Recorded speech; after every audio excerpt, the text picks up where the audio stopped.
이 경제 위기를 극복하려면 강만수 장관부터 경질해야 한다. 보수와 진보를 망라한 경제 경영학자 118명이 강만수 기획재정부 장관을 경질하라는 공동 성명을 발표했지요. 단기 성장에 집착해서 인위적으로 환율을 올리는 등 관치 개입으로 경제를 위기에 빠뜨렸다는 것입니다. 새 정부 경제팀이 추진했던 고환율 정책은 물가 폭등, 외환 유출 등 숱한 부작용을 낳았습니다만 오늘 저희 PD수첩에서는 그중에서도 특히 수출 중소기업들에 주목하고자 합니다. 오행훈 PD, 이 수출 중소기업들이 고환율 정책의 피해자다. 조금 그 예상 외라는 생각이 드는데요. 그렇습니다. 당초 정부가 고환율 정책을 추진한 이유 중에 하나가 수출 기업에 도움을 준다는 것이었습니다. 네. 그런데 상당수 중소기업들에게는 이 고환율이 오히려 독이 되었다고 하는데요. 네. 왜 이런 일이 벌어졌는지 우선 한 중소기업 사장을 만나봤습니다. 수출업자에게 고환율은 더할 수 없는 축복이다. 하지만 김 사장은 얼떨결에 가입한 은행 상품 때문에 지옥 같은 나날을 보내고 있다. 아주 막 20 며칠만 되면 불안해서 잠을 못 자요. 이걸 얼마나 준비할지도 모르고 회사 교환 자금도 있어야지. 이거는 한 3천만 원이면 될래나? 한 2천만 원이면 될래나? 거의 불면증이 걸려요. 불면증. 김 사장의 회사는 직원 6명의 작은 규모.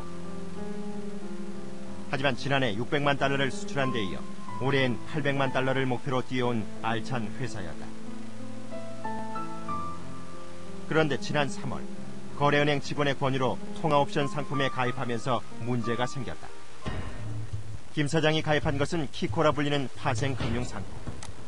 은행원은 환율 하락의 위험을 줄일 수 있다고 소개했다고 한다. 기본 계약은 1년간 매달 20만 달러를 약정 환율인 950원에 매각한다는 것.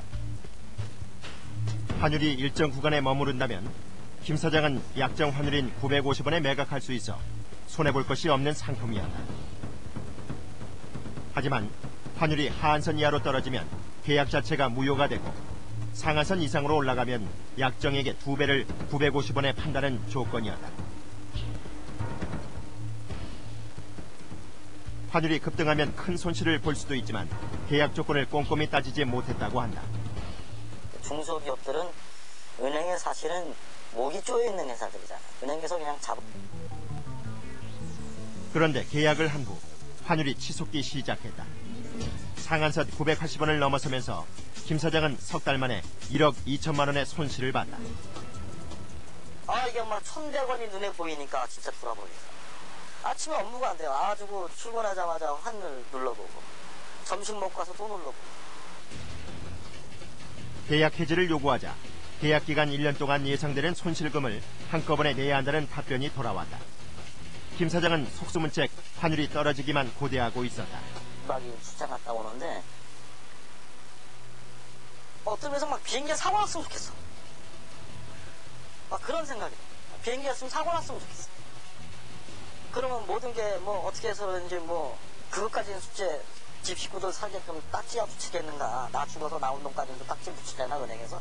설명을 좀 해주시죠. 키코라는 상품은요, 기본적으로 기업이 환율 변동의 위험성을 줄이기 위한 상품입니다. 은행과 기업이 계약을 맺을 때요, 약정 환율과 약정 금액, 그리고 상한과 하한 환율을 정하게 됩니다. 그러면 환율이 이 안에서 움직일 경우에는 기업은 환율 변동의 위험성을 최소화하고 막을 수 있다는 거죠. 약정 환율보다 환율이 올라가면 올라간 만큼의 시장 환율로 팔고, 그리고 약정 환율보다 내려가면 약정 환율로 팔 수 있기 때문에 이득인 겁니다. 그런데 문제는 환율이 이 아래로 떨어졌을 때나 이 상한선 위로 올라갔을 때인데요. 먼저 하한 환율보다 떨어졌을 경우에는 계약이 해지가 되면서 환율 하락의 위험성에 그대로 노출됩니다. 더 큰 문제는 지금처럼 환율이 오를 경우, 상한 환율보다 올라갔을 경우인데요. 처음에 정해놓은 약정 금액의 2배 또는 3배를 시장 환율이 아닌 약정 환율로 팔아야 하기 때문에 엄청난 손해를 보게 되는 겁니다. 더군다나 최상한선이 정해져 있지 않기 때문에 환율이 오르면 오를수록 더 큰 손해를 본다고 할 수 있습니다. 그래서 전문가들은 이 상품을 환율 변동의 위협을 줄이는 기능은 약한 반면 위험성은 크다고 이야기하고 있습니다. 설명을 좀 해주시죠. 키코라는 상품은요, 기본적으로 기업이 환율 변동의 위험성을 줄이기 위한 상품입니다. 은행과 기업이 계약을 맺을 때요, 약정 환율과 약정 금액, 그리고 상한과 하한 환율을 정하게 됩니다. 그러면 환율이 이 안에서 움직일 경우에는 기업은 환율 변동의 위험성을 최소화하고 막을 수 있다는 거죠. 약정 환율보다 환율이 올라가면 올라간 만큼의 시장 환율로 팔고, 그리고 약정 환율보다 내려가면 약정 환율로 팔 수 있기 때문에 이득인 겁니다. 그런데 문제는 환율이 이 아래로 떨어졌을 때나 이 상한선 위로 올라갔을 때인데요. 먼저 하한 환율보다 떨어졌을 경우에는 계약이 해지가 되면서 환율 하락의 위험성에 그대로 노출됩니다. 더 큰 문제는 지금처럼 환율이 오를 경우, 상한 환율보다 올라갔을 경우인데요. 처음에 정해놓은 약정 금액의 2배 또는 3배를 시장 환율이 아닌 약정 환율로 팔아야 하기 때문에 엄청난 손해를 보게 되는 겁니다. 더군다나 최상한선이 정해져 있지 않기 때문에 환율이 오르면 오를수록 더 큰 손해를 본다고 할 수 있습니다.